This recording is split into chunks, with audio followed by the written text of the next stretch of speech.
नमस्कार दोस्तों, आपका स्वागत है हमारे YouTube channel advocate Khan legal voice पर, जहां कानून की हर नई जानकारी आपको आसान हिंदी में मिलती है। आज हम बात करेंगे एक बहुत ही जरूरी विषय पर, घरेलू हिंसा के मामलों में अब जमानत कैसे मिलेगी।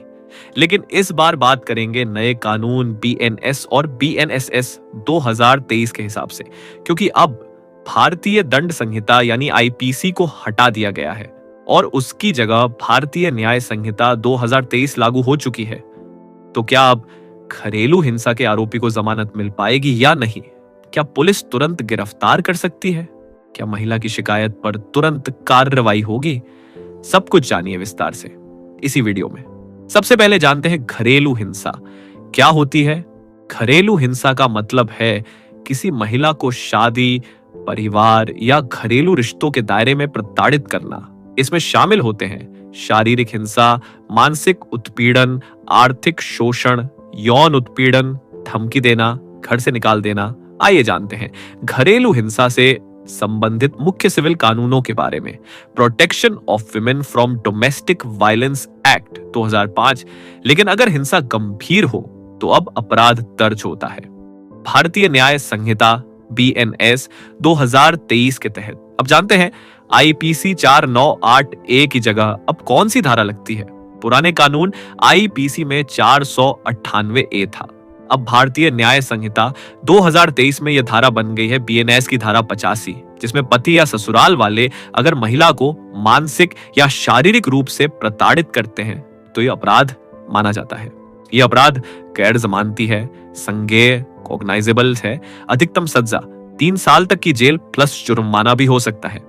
अब बात करते हैं जमानत यानी बेल की, जो अब तय होगी भारतीय नागरिक सुरक्षा संहिता 2023 BNSS के हिसाब से। पुराने CRPC की जगह अब BNSS लागू है। BNS धारा 85 के अंतर्गत अपराध गैर जमानती है, इसलिए आरोपी को कोर्ट से रेगुलर बेल या एंटीसिपेटोरी बेल लेनी होगी। BNSS के तहत पुलिस बिना वारंट के गिरफ्तारी कर सकती है, लेकिन सुप्रीम कोर्ट और BNSS की धारा 35 कहती है कि पुलिस को पहले जांच करनी होगी। आरोपी को अपनी गिरफ्तारी से बचने के लिए कोर्ट से पूर्व जमानत एंटीसिपेटरी बेल लेनी होगी। BNSS धारा 484।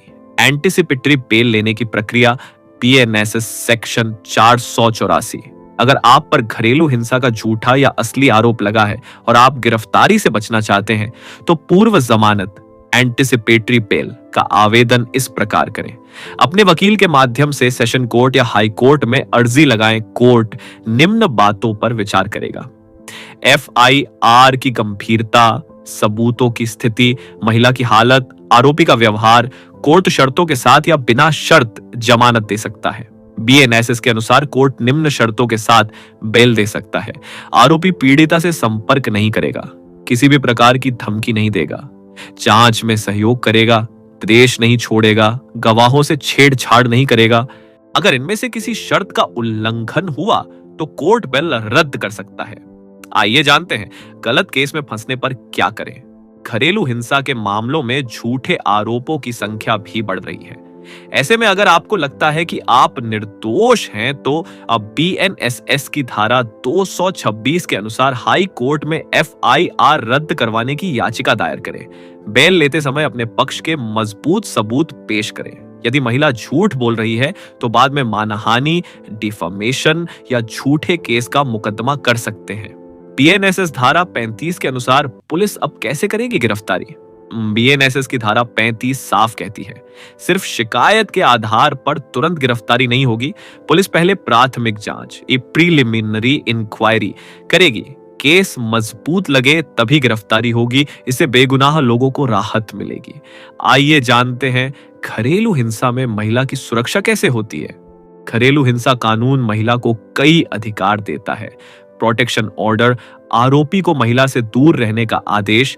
रेसिडेंस ऑर्डर, महिला को घर से नहीं निकाला जा सकता। भरण पोषण का आदेश, महिला को आर्थिक सहायता मिलती है। कस्टडी ऑर्डर यानी बच्चों की कस्टडी, ये सभी आदेश सिविल कोर्ट देती है। साथ में क्रिमिनल केस भी चल सकता है। अब जानते हैं कि क्या महिला आरोपी भी बेल ले सकती है अगर घरेलू हिंसा के आरोप में महिला भी शामिल हो, जैसे सास, ननद, देवरानी, तो वह भी बेल की हकदार है। बीएनएसएस सभी आरोपियों को बेल की समान प्रक्रिया देता है।